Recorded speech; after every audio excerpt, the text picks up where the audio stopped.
What's going on, everybody? It's Ricky with Video Homicide, back with day 15 of the 31 Days of Horror. I just got finished watching a film that is now over 100 years old. The film was from 1920, and that is The Cabinet of Dr. Caligari. It was directed by Robert Wine, and it stars Conrad Veidt as the somnambulist Caesar, who is basically like this guy that is like always asleep.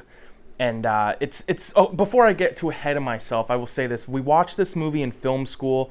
I had seen it previous to film school. I probably was first turned on to the film by James Rolfe back in Monster Madness like years ago. And even before Monster Madness, he was doing all kinds of like, videos talking about old movies and shit like that. So that's probably where I first heard about it.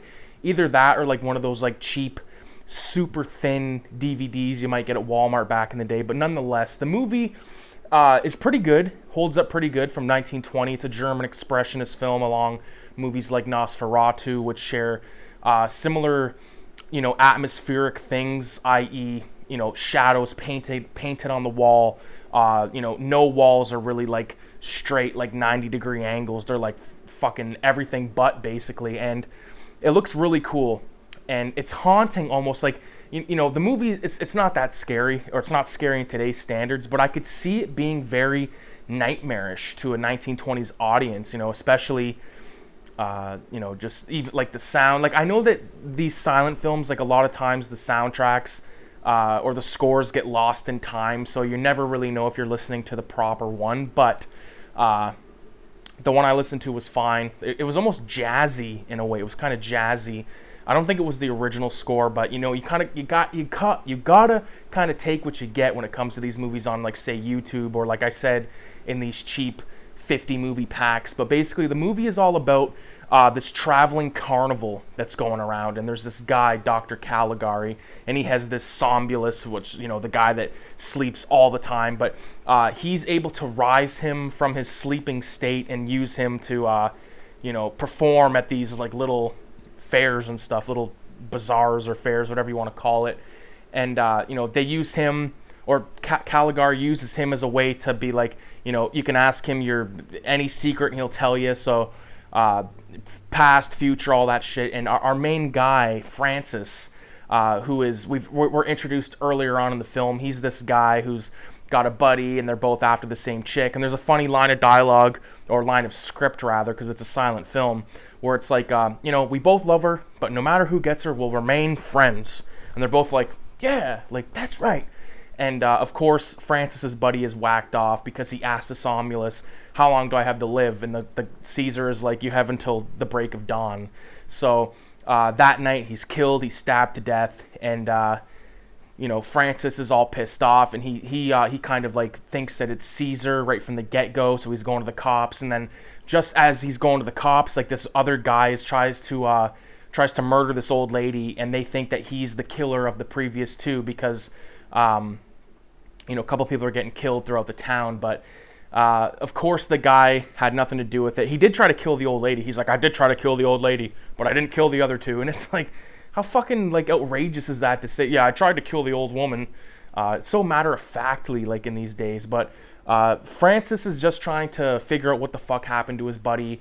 And then, of course, at one point, Caligari, he's like, it's weird because he's got Caesar in this like little bit of a cabinet, like, looks more like a coffin, really. And he like lifts him up, and he like feed him and all that kind of shit. And then the Francis and his girlfriend's father come along to like inspect it, and that's when they find out that this killer had turned himself, or got caught rather. And basically Francis, from there, he's still like suspicious of Caesar and all this, and of Dr. Caligari, and it ends up with Francis, chasing Caligari to this insane asylum.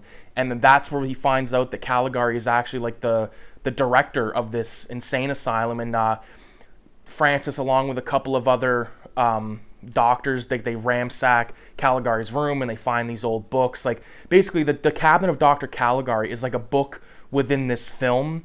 And there's also a journal where he's, Caligari's going on and on about like what he wants to do and shit like that. And he was so happy when this somnambulist finally showed up at his place, and he's very like expressive. Like, they had to be very expressive with their motions in these old silent flicks. But really did enjoy it. Francis, of course, is telling this story to like another person at this insane asylum, and Caligari, like in the story, Caligari gets put in a straitjacket and all this, and then we find out that Francis was actually kind of the crazy one, and he gets put in the straitjacket, and it kind of ends like on like a like abrupt note in a way. But I really like this film. I remember watching it.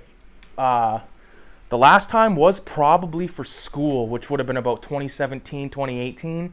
So it was cool to revisit this one. I'd like to revisit Nosferatu again soon, because I think that's a really good flick too. But Cabinet of Dr. Caligari, a lot of people consider like one of the first horror flicks.